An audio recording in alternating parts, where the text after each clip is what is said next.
Welcome. Hello viewers, আশা করি ভালো আছেন, সুস্থ আছেন, ভালো থাকবেন। তো আজ শুরু করা যাক।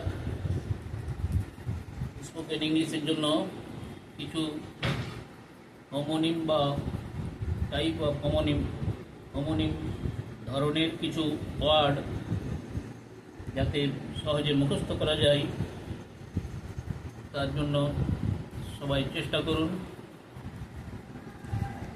যেমন রাইস মানে চাল, পারবল রাইস, সিদ্ধ চাল, সানরাইস আতপ চাল, ফাস্ট রাইস খোল, ফ্ল্যাটেন রাইস চিড়ে, ফ্রাইড রাইস মুড়ি, বয়েল রাইস ভাত।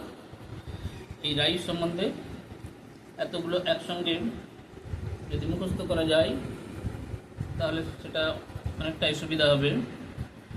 এরকম ওয়ার্ম, কত রকম ওয়ার্ম আছে সেটা দেখে নিই। ওয়ার্ম মানে কীট, আর ওয়ার্ম কেঁচো, গ্লো ওয়ার্ম গোবরে পোকা, ল্যাক ওয়ার্ম লাক্ষা পোকা, সিল্ক ওয়ার্ম গুটি পোকা, ট্যাপ ওয়ার্ম ফিতা কৃমি, হুক ওয়ার্ম হুক কৃমি, রাউন্ড ওয়ার্ম গোল কৃমি।